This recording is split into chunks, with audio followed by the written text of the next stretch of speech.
பணித்துளிகள் ஜனவரி 17, 2025. வேதத்தை ஆராய்வோம். அந்த பட்டணத்தார், அதாவது பெராயா பட்டணத்தார் மனோவாஞ்சியாய் வசனத்தை ஏற்றுக்கொண்டு காரியங்கள் எப்படி இருக்கிறதா என்று தினந்தோறும் வேத வாக்கியங்களை ஆராய்ந்து பார்த்ததினால் தெசலோனிக்கேயில் உள்ளவர்களை பார்க்கிலும் நற்குணசாலிகளாய் இருந்தார்கள். அப்போஸ்தலர் 17:11. மொராக்கோ, சொமாலியா, லிபியா, உஸ்பெகிஸ்தான், மாலத்தீவுகள், சீனா, வடகொரியா, சவுதி அரேபியா, ஓமன், ஆப்கானிஸ்தான் போன்ற நாடுகளில் வேதாகம புத்தகம் தடை செய்யப்பட்டிருக்கிறது. யாரும் தங்கள் வீடுகளில் வேதாகம புத்தகத்தை வைத்திருக்கக்கூடாது. வேதாகமத்தை பற்றி ஒருவரும் பேசக்கூடாது. சத்தியத்தை யாரும் பிரசங்கிக்க கூடாது. கிறிஸ்தவ ஆலய கூடுகை கூடாது. இது போன்ற அநேக கட்டுப்பாடுகளை அந்த நாட்டு அரசாங்கங்கள் விதித்திருக்கின்றன. இப்படிப்பட்ட கட்டுப்பாடுகள் நமது நாட்டுக்கு எப்போது வரும் என்று தெரியாது.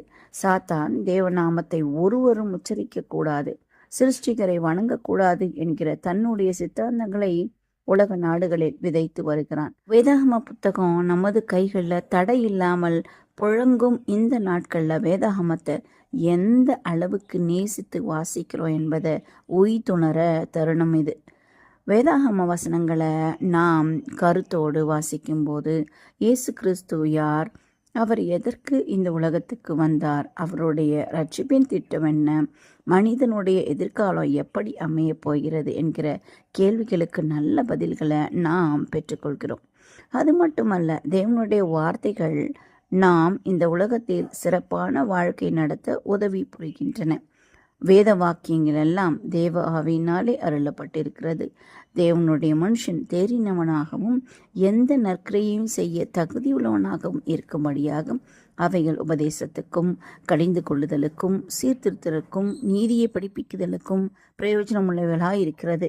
2 தீமோத்தேயு 3:16-17.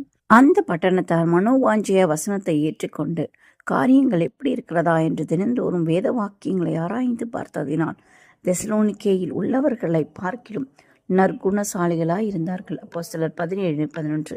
வேத வசனங்கள் கிடைக்கக்கூடாத பஞ்சம் கடைசி காலத்தில் வரப்போகிறது.